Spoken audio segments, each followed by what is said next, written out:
Welcome to Book Club The Yappening, a podcast where we discuss every and all things we've read and some of us haven't read, and a place where we can just yap about life and anything we feel.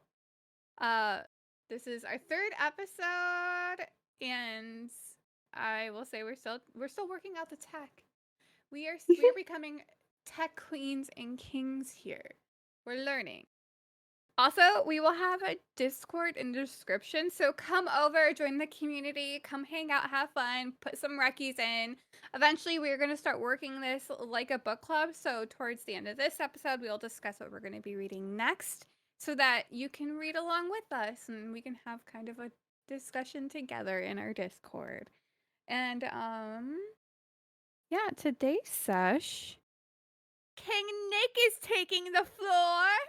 Yes, Daddy Nick, let's go. I'm used to Daddy. King is a new nickname for me. I must say I'm not mad at it. I mean, do you want her to call you Daddy? Daddy? We can call you Daddy. I mean, I didn't say yes, but I didn't say no either. Your little baby chaos demon? I mean, I already feel like your mother, so it's maybe a little fitting. Oh my goodness. You're my, sweet baby angel. I know. You've seen me through it all. You're the closest I will ever get to a child. I mean, yeah. Yeah, my tortoise. We raised each other up. So, yeah, my tortoise is the only thing I'm getting close to being a mother to. And then I showed up and adopted her. I know. All right. Yeah, okay. Daddy Nick's going to tell you a story. I was debating whether or not to say it, but I said it. Come on, Daddy, let's go. All right, make sure y'all are tucked in tight. I'm going to tell you about You Killed Me First by John Mars. Although everything and everyone in this is British, so really it's more like, you killed me first, bruv. From user reviews on Storygraph, content warnings for self-harm, murder, fire injuries, infidelity, alcoholism, toxic friendship, abortion, child abuse, and pregnancy. Okay, but that was literally another thing that I forgot on the logistics chat was trigger warnings. Yeah, I was like, wait, he came with trigger warnings. Apparently, I know. People are triggered. I'm so sorry. No. Well, no. Okay, so the book that I'm presently working on, it triggers me in certain ways to certain degrees, and it has a lot of really heavy subject matter that wouldn't impact me, but most certainly would impact other people. So that one very specifically had me being like, we really need to do trigger warnings, right? Especially because, our first episode, that one has some rough bits as well. Yeah, so pause right here. Okay, pause. I think it might have been said already, but if you have not read this book yet, please read it if you don't want any spoilers, because we're spoiling it again to filth. Yes. The best way. All the spoils. Also read it because I gave this book 5 stars. I don't read too many books, but I don't even give movies 5 stars. I'm a very tough cookie. At most 4.5, 4 3/4, because I don't know. Some hold me back. Nothing is ever going to be perfect, but this I absolutely enjoyed. My first listen, my second listen for the podcast. So yeah, please read. For me, a 5-star read is just something that touched my spirit. It just gets in your bones. I mean, this is something I would recommend a person to a friend close to me or something. I recommended it to a person close to me as well. Who's that? You. Oh, geez, that's me. I know, because I like you or something. Wow. All right, let's go. All right. You killed me first, didn't it? What? November 5th, Bonfire Night, also known as Guy Fawkes Night. A female character wakes up unable to move but not knowing where she is. She quickly realizes she smells smoke. She's bound, by herself, in the beginning of a burning bonfire, with buck all but the Burberry on her back and a buzzing Bose earbud berry when it starts to bring. Bring. I love that you're out here spitting beats right now. Literally, alliteration is the way to my soul, so thank you for that. You just made me feel alive. Alliteration, always, if I can say the words right. she can only smack her head against the ground until it answers. She pleads for help, but realizes the caller is the killer. When asked why they're doing this, they respond, title drop, "You killed me first." We get to know 3 main characters, all British women, ranging in age from like 30 to 40. Margot is a micro-celebrity with a major ego because she was in a C-level pop group 15 years ago.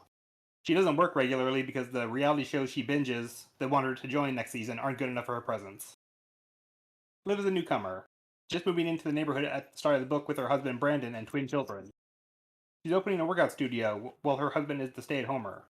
They're also constantly doing work on the house, remodeling and renovating to make it their own. Anna is the youngest and comes off as very naive, but also still in the honeymoon phase of her marriage to Drew. She makes homemade jewelry recreationally. So when I listen to an audiobook or actually read with my eyeballs, I see or hear character descriptions, but I really kind of ignore them in favor of personalities or affects or even whatever other media I'm consuming. Yes. I said it right. So regardless of how these characters are described in the books, I picture Anna and Liv as Anna Kendrick and Blake Lively in A Simple Favor. The way that Liz is classy but modest, idolized by Anna, but also called her girl crush. And I tried to picture Victoria Beckham as Margot, but I couldn't really get a hold on it, so she kind of turned into Kate Beckinsale. So Kate Beckinsale, Blake Lively, Anna Kendrick. I just created the most impossible game of Fuck, Marry, Kill. Liz has moved to the cul-de-sac, and friends Margot and Anna both come over to welcome her. While Anna enjoys the company of others, it's clear that Liv and Margot are the opposite of opposites attracting. They both enjoy the finer things, love to show off, and hide their disdain for each other in their words. They sprinkle them with safer diabetic amount of sugar to hide the bitterness. This is the bitchiest book in the best way. Margot asks Anna if she should be eating another mince pie and remarks that salads are nice. Liv intentionally calls Margot the wrong name, knowing it'll strike Margot in the heart, but she'll grit and smile through it. Her Instagram is going to be hearing about the new neighbor tonight. From Anna's point of view, Liv says to Margot, "Self-love is so important. You should definitely make time for yourself. It might have been a while since you had your kids. We can definitely get your pre-baby body back in no time." I cover my smile with my hand. Margot's kids are her stepchildren. Bitchy. Margot met her now husband. That line though, sorry, that's crazy. I know, and just like all the cattiness, but like with the British accents is just like pure gold, honestly. Yeah, everything is so cheery as it's being said. It's like you're just in there covering your mouth the same way, and you just imagine them with a smile on their face, grinning it and bearing it. Right. Margot met her now husband Niku on basically Dancing with the British Stars when he was with another woman, Ioana. So she's now the stepmom of his kids. The tabloids were the last time her name was on the public's lips without adding, "Whatever happened to?" Now she's receiving genuine dolls of her past stardom with the head removed. Who's doing this? Whose tea did she snatch away to deserve the threats? And what's the resale value of these dolls? She needs a new side hustle. Her husband is tired of her freeloading while he's dancing around the country. That's supposed to be literal and not slang for gay sexual experiences. Margot's car is vandalized with the word murderer painted alongside it. She's already concerned she's losing her mind. Her favorite apps disappear from her devices. She's losing things constantly. Not the spare SIM card she sometimes switches to when her husband isn't around. Liv recalls how she got to where she is today. She started at the bottom, put herself through school, only to still be at the bottom, until a medical student introduces her to sex work. Sorry, she's an accountant. She begins filming herself, insulting the audience or individuals paying for personalized humiliation and degradation. There's good money in that, or so I hear. I mean, shit, I would love that. Like, someone sign me up. I just remember when I was reading this, I was like so jealous. Like, some people just living out your dreams, you know? I mean, as soon as this is done. Like, let me be mean to men for money, please. Someone. I will do that gladly. Then she meets Brandon, and they get on even after she discloses her unclothing. Unclothing. That doesn't work when I say it out loud. Obviously, he's okay with his girlfriend insulting other men. If you're good at it, don't do it for free. Mm-hmm. You call it a preview and make pay pigs fork up to see the rest. Oink oink, piggies. Yeah. Let's go. When they have their children, they need even more money, even more desperately. So they return to OnlyFans Lee Stars Hub videos, turning to mask play, wax play, foreplay, five play, sword play, Coldplay. That's when you pretend you're having an affair with your monogamous partner. Oh my god. It's quite erotic as long as you aren't actually playing their music. Nothing is erotic when you call it quite erotic. Like, that's just so, like, the least erotic phrase I've ever heard in my life. I'm going to my personal smut that I'm writing and taking out quite erotic. Find all and gone. The trio, go on a weekend spa retreat, and Margot gets the impression that she's being treated with Liv's vouchers. She feels like she needs to get away since the rest of the house is sick with a stomach bug, so she needs the time off, as the mother. Margot realizes she has to pay for her own spa treatment herself. It's a little misunderstanding and a little her pride keeping her from living within her means. Liv told Anna they can split the vouchers when Anna is concerned with the cost. Margot assumes she's a part of the splitting even when she accepts the invite without concern for her wallet. Well, her husband's wallet. And that was like one of the most cringe scenes in the entire like book, was them like checking out. You owe $2,000 or pounds or something. Yes. And can I use a credit card? And another credit card? And maybe a third credit card? Right. Yes, absolutely, ma'am. I was just like cringing for her, even though she fully deserved it. It was just like, oh no. Yeah. Anna returns home. The house smells clean. The recycling bin is empty of alcohol containers, meaning her husband has been drinking. He just cleans up well after he's done. He strikes back that she has a problem of her own, referencing sully bedsheets. Uh-oh. One of Margot's stepchildren, named Frankie, identifies as genderly non-binary. Who? Frankie? Genderly? Genderly non-binary? Genderly? Yes. Genderly. Genderly? I've never heard genderly a day in my I life. don't think it's a word. What is happening? I'm using it as a descriptor. Their non-binariness is genderly. Okay, genderly. You know, he, she, they, genderly. Yeah. Generally, people understand the concept. Genderly, I barely know thee. You're stepping all over my line here. Margaret doesn't seem to grasp the concept, nor does she try to understand it. But then she finds out that Liv introduced the teen to another non-binary person she knows, the child of a couple friend, and Margaret is incensed that someone else be a parent to them. Alongside her friends, she attends a midnight walk for cancer. Direct quote, "Who goes for a walk at midnight in March?" A sign from badgers and sex offenders. Oh! Gently, Oh my god! she gently confronts Liv, who mentions Frankie's new friend is the child of a celebrity, and Margot suddenly changes her tune. The other child, Frankie's brother, is called Tommy, and that's pretty much all we know about him. Yeah. He's Literally. he's the middle child in a child in like there's two children. He's the middle child. Yes, absolutely. The cancer walk is for Liv's sister Amelia, who succumbed to breast cancer. She says that Anna reminds her of Amelia, probably why she's so protective of her when Margot looks down on them both from her high horse as it's wheezing its last gasps. Oh my Margot is fed up with Liv's cat using her lawn like a litter box. You're a cat, not a dog. You do that inside. She traps the cat in the garage to scare it, but then forgets about it. By the time she remembers, she can't find the cat. Only vomit the same color as the rat poison she left out. She keeps mum on the biggest secret she's keeping. Days later, the cat returns. Following that, the cat returns. Two identical cats. No one can explain it, but I have a theory. Rat poison clones cats. Now for my apparently hot take. Do not take medical advice from podcasts. Oh my god. Well, The absolutely hottest not. take of them all.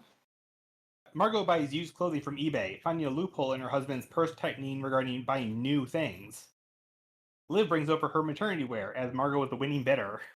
Oh my god. Can we get something straight here? So she Yep. is obviously married to this man. Yep. And then she has stepkids. Yep. So she marries into this family, and it sounds like he's a heavy drinker. No, that's Anna's husband, Drew. There's a lot of, it's a lot. Yeah, Margot is with Niku, Liv is with Brandon, who's the stay-at-home dad, and Anna's with Drew, heavy drinker. Not sullen, what's what I'm thinking of. I don't know. Salty? Sure, yeah. No, salty would definitely describe. Yeah. Salty Drew. Old Salty Drew. Yeah. Okay. There's a lot of moving pieces. Yeah, I was trying to keep it as, like, I wasn't even going to name there's Margot's there's husband, lots just of to keep it talks. as... Yeah.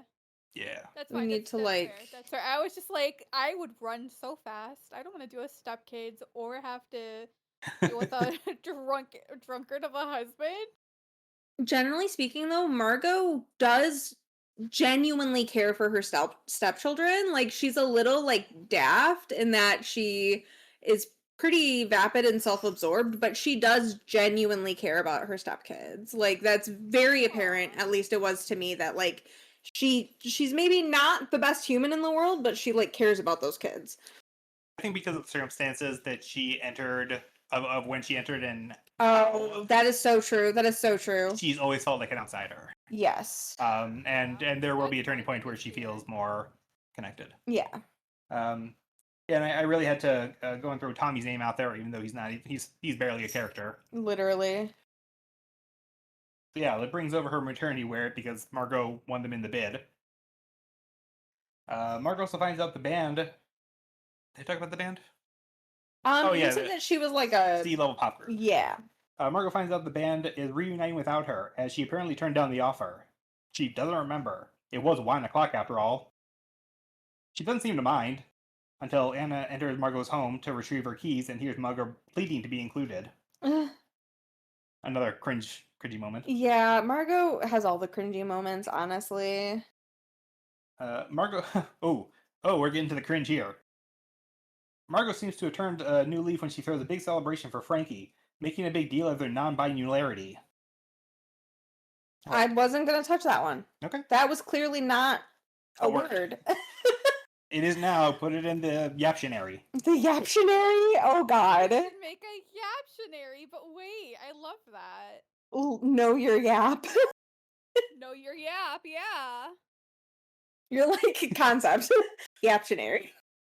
Making a big deal of their non-binarity. So much so, she is the one to announce it to the tabloid she invited, as well as popping a gender reveal balloon containing non-binary pride flag colors. Which is low-key adorable. Like, I get that Frankie wasn't consenting to having this moment. That is so cute. That's really cute, though. It's amazingly tone-deaf. Michael Scott-esque. Literally. Heart in the right place. You should be proud of who you are, and I'll help you tell the entire world. I know. Whether you want to or not. But at least Michael would try to use their preferred pronouns. Margot tries harder to remember the passwords to all her social media accounts she keeps finding herself locked out of. The transitioning of genders with someone that you've known for so long is difficult, but you're right, she doesn't try especially hard. Yeah. Margot's no stranger to media gossip. When she home-wrecked her current husband, his previous partner ended her life, and Margot was blamed as the reason, if not direct killer. She visited Iowa the night she died, wanting to make things right, to make the relationship Rob Thomas featuring Santana smooth. She doesn't want the children to hate either side for any legitimate reason. Is there anything she can do? Iowa says, you can die. Apart from that. Margot and her husband's love story is a whirlwind at the time, but now that their lives have slowed down and Margot isn't a hot commodity anymore, just cold product, the passion is gone. No more spotted dick. Sorry, that was No more spotted dick and beef Wellington. Fresh out of steak and kidney pie. The toad in the hole has croaked. Whatever bubble and squeak is, it's not bubbling nor squeaking anymore. It took Nick 2 weeks to write the script because he was just coming up with all the British euphemisms he possibly could have. I went down a British cuisine rabbit hole and I came out the other end a new man. I love that for you. Yeah. Should we have a gender reveal for you? Sorry. No, but that was really funny. That was really funny. I'm not changing my gender, just reaffirming it. New and shiny man. Coming into us doing that and like popping balloons and shit. Literally, yes. Yeah, I see it. She'd be like, I don't know what's happening, but I'm hype about it. Party, freedom of expression, yes. Yes. Yes, King. In fact, Margot says maybe she'll go find someone who will dance with her, and Nico tells her to knock herself out. They would get pineapple accessories if Margot didn't think the fruit decor was tacky. At Liv Studios' grand opening, Margot feels a spark between her and Liv's stay-at-home husband. Looks like she won't even wait until the house is done being remodeled before wrecking it. Margot gossips with another reality show Demi star who apparently knows Liv. She spills to Margot Liv's past sexcapades.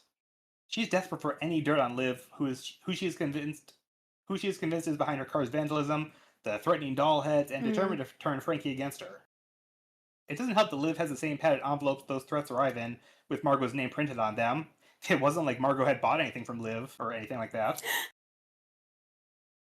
Anna receives a visit from a detective who brings up a claim that Anna made, and the three of the arrested are now dead. Before he can get any further, Anna's husband clobbers him with a hammer. Just like the main characters, I haven't told you everything. Every couple of chapters, a new story is told from a different character's point of view. It becomes clear that they are manifestations of victims killed by a single individual. Whether they are spooky ghosts or just guilt is up to interpretation. Ghost. It was definitely ghost. You can't tell me that was metaphorical. Like, I'm sorry. Ghosts. Okay, head full of ghosts. Let's go. Yeah. First is Navia. She lay dormant for years within her daughter, feeling all the host's emotions. All the anger, sorrow, hope. It culminates in burying a pocket knife into Zane's neck. She is freed, and Zane enters. Zane entices the body to kill Jenny. She's been sober and just got married, and now she's being forced to swallow an entire bottle of vodka laced with ketamine. Seems like overkill. When Jenny takes the big sleep, she also awakens. Jenny and her vessel stalk and kill Warren. Fresh out of prison for drug charges, he's excited to meet the... Oh, God, not to say it out loud. Oh. Fresh out of prison for drug charges, he's excited to meet the hybristophiliac he's been communicating with. The what? What the hell? Someone hybristophiliac, someone who is turned on by like the incarcerated prisoners. People. Oh, I literally just read a book about that. And I'm like, oh, that's a really good word, hybristophiliac. Now I gotta say it. Damn it. Instead, he burns to death in his car. Before Jenny evacuates, she calls her captor that helpless child hiding under the bed as their parents died in the next room. 2 bullets, 4 lives destroyed. Warren takes Jenny's place. Warren, in a fit of rage, kills Ioana, the woman Margot stole her husband from. She understands quickly what the deal is, but she's playing the long game. She's waiting for the moment to strike. She and the body share an enemy, Margot. Anna has heard voices since she was a teenager ready to take her own life. Her mother, then others. One by one, she is driven to kill those who wronged her. She has a list. And she's checking it twice. Sorry. Oh, damn, I forgot Steven. How can I forget Steven? One by one, she's driven to kill those who wronged her. Iwan has been with her the longest. As she's stressed because her husband just murdered a detective, she does what she always does. She stains the bedsheets. By cutting. Sometimes deeply. Margot shows up to Anna's house, and, seemingly impossibly, without judgment, Margot helps Anna stop the bleeding, clean herself up, and hide the evidence. It's a wonderful show of friendship, more than expected of the woman scouring adult content sites for her best friend's dirty secret as revenge, and not curiosity. She doesn't ask questions. She just says that everyone has their demons and Anna should probably see someone. But Margot isn't ready to discuss her secrets and won't force Anna to. Which makes Anna feel even worse, because Margot is the final name on her list. Flashback 25 years. Everyone was eating their Y2K stockpiled foods while celebrating the Millennium. Margot was friends in one way or another with Jenny, and Warren, and Zane, who introduced them to drugs and drinking, and worse. They're told of a supermarket with easy money for the taking. Except the owners live upstairs and catch them, but the thieves aren't keen on doing porridge in the hoosegow. Warren shoots the father in a panic. He shoots the mother deliberately. He's about to shoot Margot, the witness who didn't flee, but she suggests they add arson to their laundry list to cover their tracks. Looking for flammable kindling, she sees 2 children hiding under the bed. Anna and her brother. They escape the fire as orphans. Little Anna identifies Margot when she and her friends are arrested. But a child's word against a teenager's harsh, insulting, mean-referencing words doesn't mean anything. Anna was only 6, maybe 7? 6? 7? Years later, she sees Margot again when the band takes off. Drew just wants to move on, but Anna can't. She even meets and greets Margot at a meet and greet event. Margot thanks her for being a fan. For Anna, the day Margot burned down her home was the most important day in her life. But for Margot, it was Tuesday. As his victim drives Anna to continue her journey for vengeance, Drew is unaware. When she finally tells him, he's surprised but not mad. Not even just disappointed. Just as Anna knew her husband had been drinking because things were too clean, he knows when the bathroom is sparkling that Anna's sins have reared again. He reminds Anna that Margot is the enemy, not her friend. With enemies that help you clean your bloody bathroom, who needs friends? Liv asks the benefactor for some money so she can finish her remodeling. Can we put a pin in it? Yo. Just because you flew through that section pretty quickly, just to kind of break it down. Break it down, baby. Is that so? Anna and her husband Drew are actually siblings. They are pretending to be married, but they are not, in fact, married. And when Margot was a teenager, she was part of a robbery in which both Anna and Drew's parents were murdered. And then Margot, knowing 2 children were under the bed, set the fucking apartment on fire and left. So that is why Anna wants to kill Margot, is literally because she tried to set her on fire when she was a 6-year-old. Yes. Fair. Absolutely fair. Yeah. Yeah. That's like, why did they gotta pretend that they're married? You know, who's to say? They're just. I guess it's like less strange to like move into a neighborhood and ingratiate yourself amongst the neighbors if you're not 2 30-year-old siblings living together, right? Like that's maybe a little strange. That's where my mind was going, was, oh yeah, we're living in the same house. This is my brother. Like, you're almost 40. Why are you still living together? What's going on there? Yeah, it's just kind of easier to explain if like you're partners rather than like just 2 adult siblings living together for no apparent reason. Obviously, modern day, like, y'all living with my sibling because have you seen the cost of fucking housing? I mean, you know what? Preach, girlfriend. I totally feel that, but I would be curious of like, oh, like why are you and your sibling living together? Like, but more so from like a standpoint of I know with a lot of siblings, like they kind of fight a lot until they move out, and then they get closer when they don't live together anymore. Yeah. So that's kind of my only thing. Cents 100. Yeah. She doesn't say that from experience at all. Nope, not from experience whatsoever. Anyways. Okay, hit it. Sorry. You're good. I'm like, because had I not read the book and I was listening to this podcast, I would have been like, what the fuck just happened? Like, all of the plot dropped Actually, and no, I'm confused. As somebody who did not read this book, that was very helpful. Thank you. You're welcome. Yeah, noted. I talk really fast too, so I'm not going to give you shit for flying through things. No, also, I didn't, when I wrote this, I didn't like front load everything all at once. I did stagger out some of the and twists and turns, and that's really... No, that totally worked. It's just, like I said, you kind of like flew through it, and because there's so many people's names, it's like, I don't know what's happening. Yeah, no, I appreciate you breaking it down. Yeah. Liv asks the benefactor for some money so she can finish her remodeling. Begrudgingly, he caves. The man is Liv's former boss. When the bank she worked at found out about her side hustle because they were paying her peanuts, they tried to sack her with a substandard separation package. She renegotiates after sharing some conversations she had with the boss. Conversations where she pretended to be a 15-year-old boy. Suddenly, she has a generous severance and intermittent benefits whenever the house needs a touch-up. Margot and Niku fail to flirt, so she seeks out the hunky Brandon, an adjective and name never before combined. Despite giving her the go-ahead, Niku is hurt that she would actually go ahead and have an affair, to which Margot comes clean. It was a few months, and it was over, and she would never see him again. Niku realizes that while she did kiss Brandon, he was not the affair partner Margot was admitting to.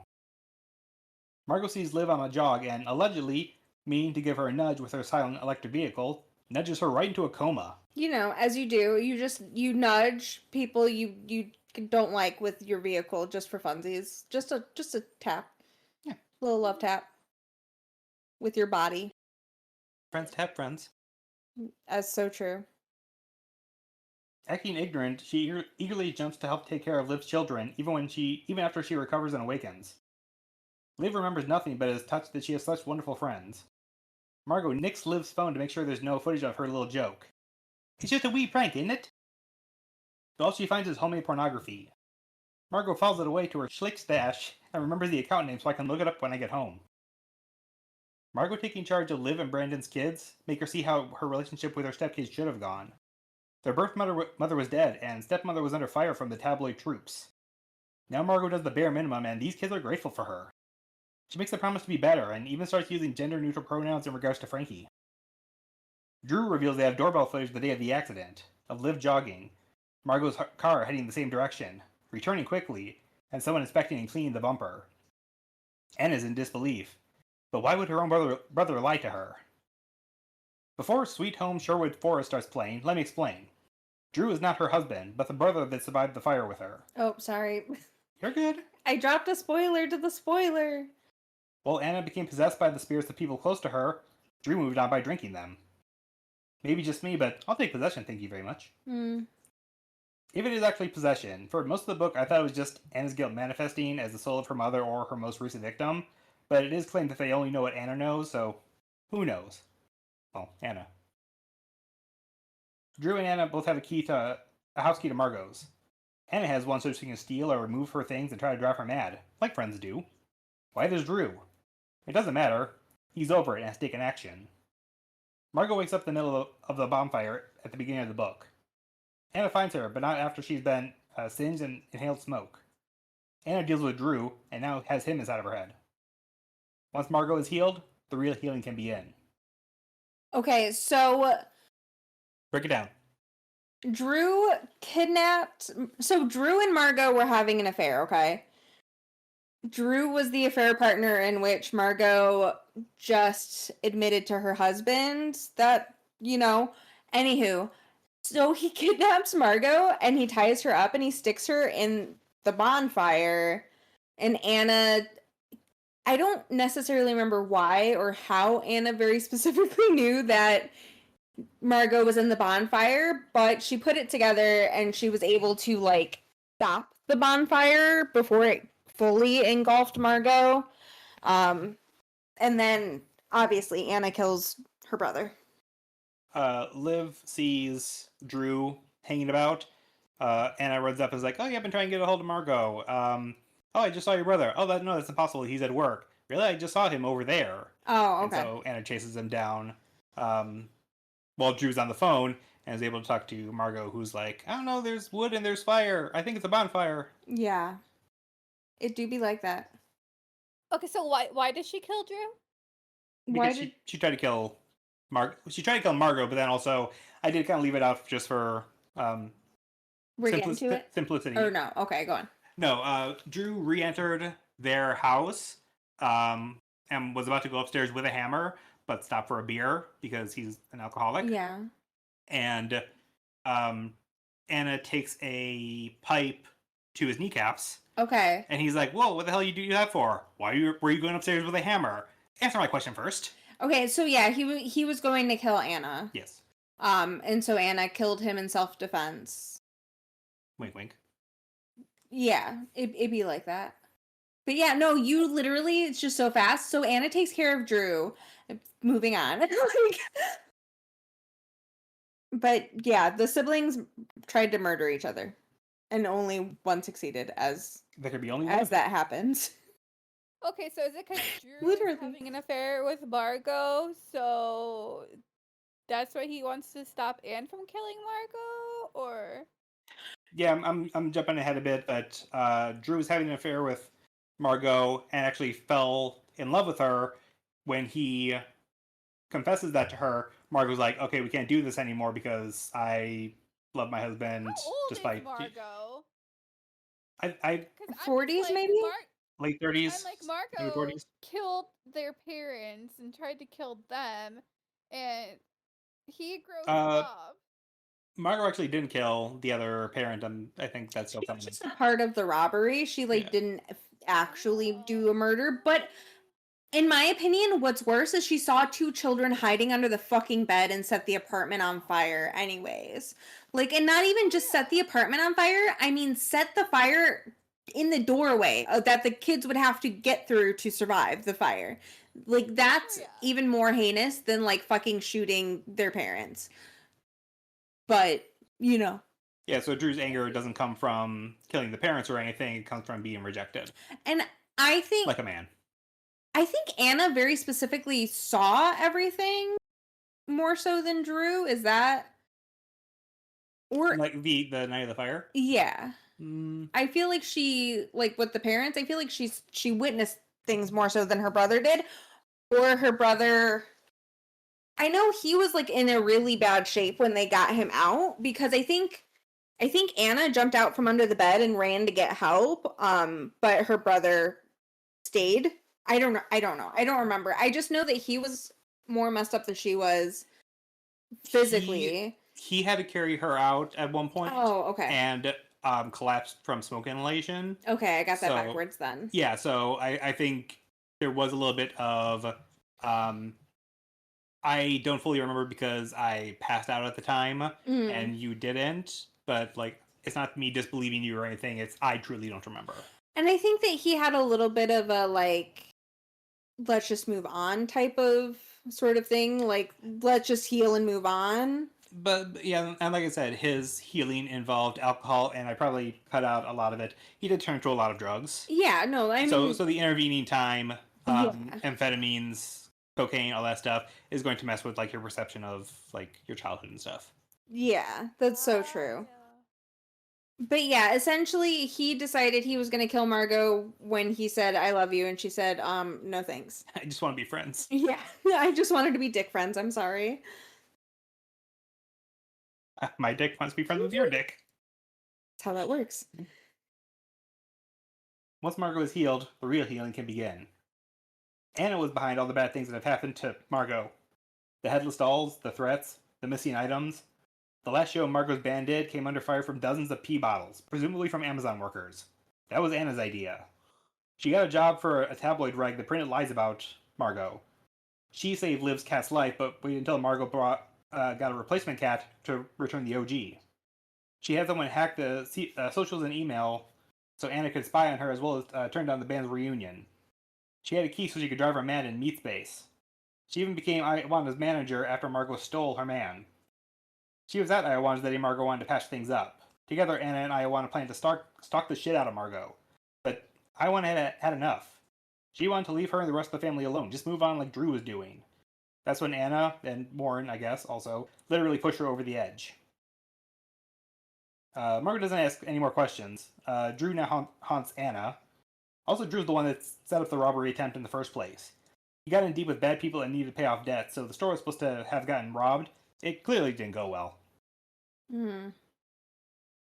Margot repeats the story from 25 years ago, clarifying that she set the fire to save herself, but she also called the emergency line and waited to make sure the children escaped safely. Also, the man she had been cheating with on her husband was Drew. She broke it off when he said he loved her, but she didn't. She couldn't ruin her marriage. So his murderous intent wasn't because she killed her parents; it was a crime of passion. Oh, and now she's Prego, and not the pasta sauce. Whoop. Different kind of sauce. Margot with Drew's baby. Oh shit. And I forgot it, but there was a really nice scene where she came clean to her husband, and her husband kind of dwells on it for a few days, and comes back and says, "You helped me raise my kids. The least I can do is help, raise yours." Yeah. And it's like, oh, Wait. Yeah. you don't deserve her. She does not deserve him. Correct. Oh my god. So Margot knows Anna's a killer, and Anna and Ben knew Margot had a troubled past. They share the other's sins, and now have strong allies in their worst enemies. Liv invites the worst besties, or best worsties, over to tell them that they're going to be her new investors in her studio. Anna and Margot are against this, but Liv has in her possession a jogging cam no one ever found, with Margot contained on his digital reel, and also a bloody handmade ring Drew used to wear. And since he went missing, they will be investing. Margot wonders how hard it is to kill someone. Anna has an even better idea. It ends with Anna reading about how an anonymous tip led investigators to find Drew's body Buried under the freshly poured concrete in Liv's new renovations. Since her and her husband were clearly very kinky and there was a slew of text messages found between Drew and an unnamed individual, it didn't take a genius to put it together. Just some cops. Of course they were wrong. Yeah, they framed Liv and Brandon for Drew's murder by planting his body under the concrete. Of their, like, yeah, workout gym thing? Yeah. And then Anna just, yeah. She sails off into the sunset. With, I have a nephew, but I think it was a niece. Yeah. She ends up killing Margot after the baby is born, using the excuse that Margot, still being her hoity-toity self, bandying the baby about while promoting a reality show, and there's a documentary about Frankie being non-binary, just using the baby as a prop. Anna kills Margot, takes the baby, pops off to live with the aunt and uncle that raised her in a country where there's no extradition. And Margot is the final ghost that lives in her head. Also, Margot, this is where you find out, like, the truth that Margot intentionally set the fire to kill the children. Up until this point, it was, no, I was trying to, like, save my own life. I was the one that called emergency services. You know, I'm sorry that it had to turn out this way. But at the very end, she's like, oh yeah, I saw you when I set the fire, and I do it all again. I would do even worse. Right. Bitch. So Anna gets the last laugh. Well, I guess Margot gets the last laugh. It's just inside Anna's head. Yeah. I guess the only question I have is, what do we think? We like. That's a fucking journey and a half. It was so good. Turns. Yeah, it was very, very twisty. That was kind of, but that's also why I suggested it to Nick, because he had listened to another podcast summarize a book that was very, very similar to this one, and I was like, oh, well, you will love this book, and clearly I was correct. Yeah, and I wanted to keep all the twists and turns, which is kind of why I formatted it the way I did. I could have just been like, oh yeah, there was a fire, and you'll later find out that Margot intentionally set the fire, but for now, let's pretend that that's not a thing. Sorry for breaking it all down. It's fine. You know what? I'm learning it. I can't. I am not the writer that John Mars is. I can't make the twists and turns that he does. Yeah. In 8 pages. It's also, I don't know, it's just kind of hard because we talk really fast. Like, that is a problem that I have. And like I said, I'm not going to talk shit on you talking really fast because I talk really fast. So I get it. It's hard. I am a queen of talking fast and very low. Yeah. That is, you killed me first, Your Majesty, Your Highness. I kind of love doing this because I get to hear a whole wild ass book without having to read it. I know. And honestly, if anybody listening out there has a book quota, feel free to use this as your audiobook. Yeah, it's like a expanded audio book. I love that. It counts, baby. Especially the next one I'm fucking doing. Like, it's pure art, and so I have to hit like every single beat. Yeah. So. Yeah, I'm excited for that. And then. Yes. Yeah, no, it's fucking wild. We love I it. think the twist that would have gotten me the most is finding out that she's the one who set the fire. It was like twist building on twist building on twist. Yes. Yeah, like she admits that she set the fire, but just to save her own life, and then at the end she's like, "Oh no, I did that intentionally, and I do it again." I do it again too. With friends like that, who needs bad friends? And what's funny is that it seems like more people than you would think have like groups of friends that are they don't actually like each other. Oh, yeah. I honestly feel like just in society in general is everybody's miserable and mean because they're just stuck with people that they don't like. Like nobody's actually kind to the people in their lives, so now people have to like be fucking mean to people on the streets and not give a fuck about starving children and yeah. This timeline sucks. It really does, though. It really does. does. Literally does. But yeah. I like you said that What and was it your favorite completely quote? exhausted me. What What's your exhausted favorite you? quote? Oh, that you talked about this timeline and I thought about it and then it entirely exhausted me. I Like, know, I'm so sorry. Just like no, it's okay. It's just so funny. reality just Words. hits. Yes. Yeah, it's like, oh god, I was disassociating for like the entire day until that sentence. I know, disassociation station. Mm-hmm.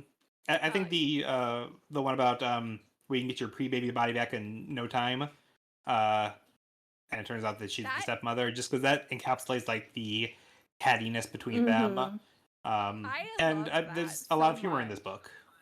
Yeah. Yeah, I'm this down book for just was the cattiness.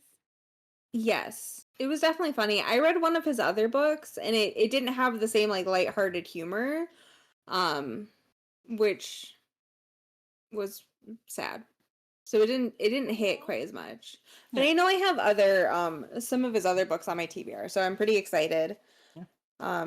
I had like a thriller spring, like very heavy on the thriller. So I Yeah, had we a should lot do of like twisty turnies. yeah, we should do like a TBR like text channel as well. Oh what? Into that. Text Or channel. like a Oh, yeah, like a yeah, for like just to show people what like we would like to read in the future cuz that way when we start doing like polls and stuff like that, like well, you know, there is a fun little app called Fable where you can build TBRs, yeah. etc. Yeah, we can do we could link Fable, like our personal fables in here and like follow each other and that'd be cute. You can make a club. You can make a club on Fable. You can have a book club on Fable. Oh wait! Oh my god, we can add the yappening as like a book club. How cute! I'm ready for this. Yes, let's Actually, go. I I guess then I gotta make a Fable and move all my stuff from Storygraph. you Dude, I love do. Fable so much, honestly. Yeah.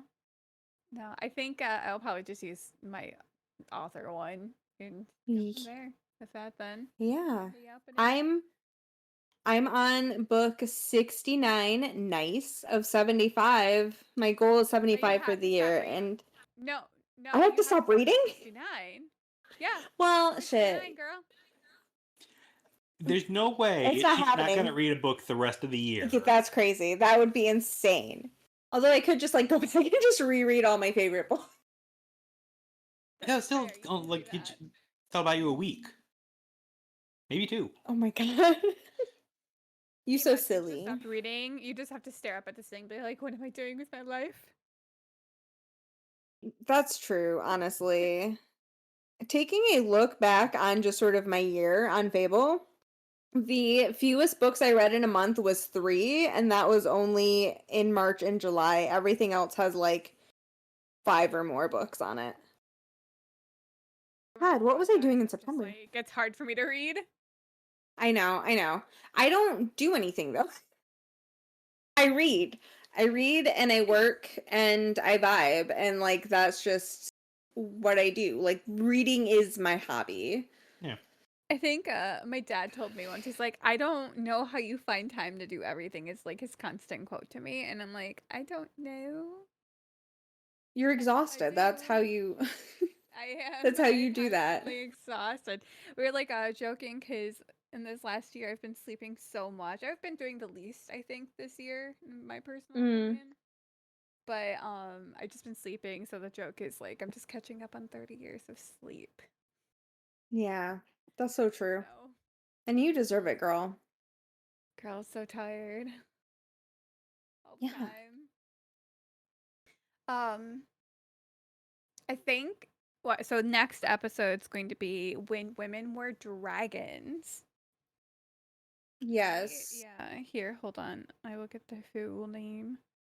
It is When Women Were Dragons by Kelly Mhm. Barnhill. So if you guys want to That read that before we meet to our next meeting, then I'm talking to a list our lovely yappers that are listening with us. If you want to read that before we get into the conversation, so you're not spoiled, by all means. and it's a very very good book. It was my Mhm. first 5-star read of the year.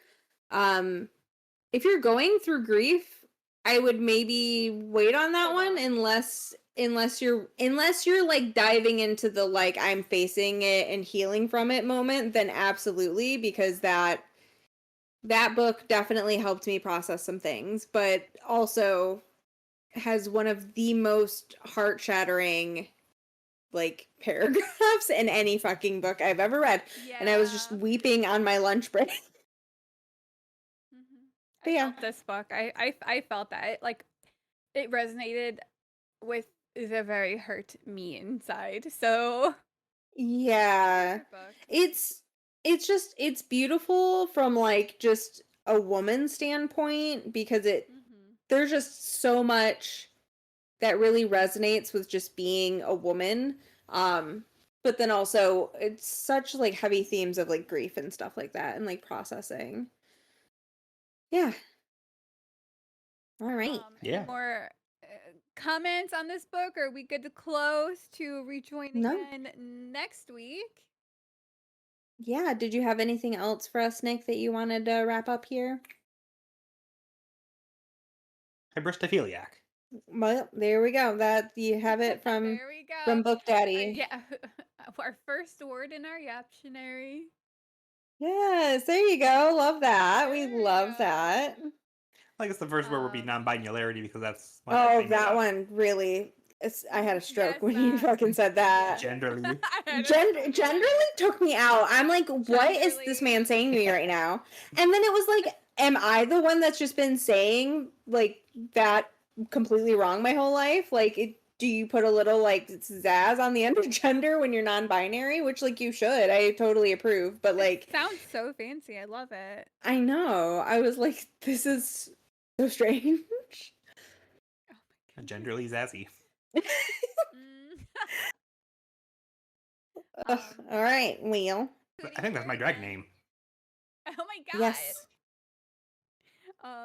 So again, join Discord, come hang out here. And then we will see you guys next Tuesday.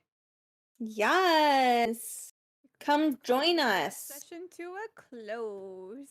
Keep on yapping. Yeah. Keep on yapping.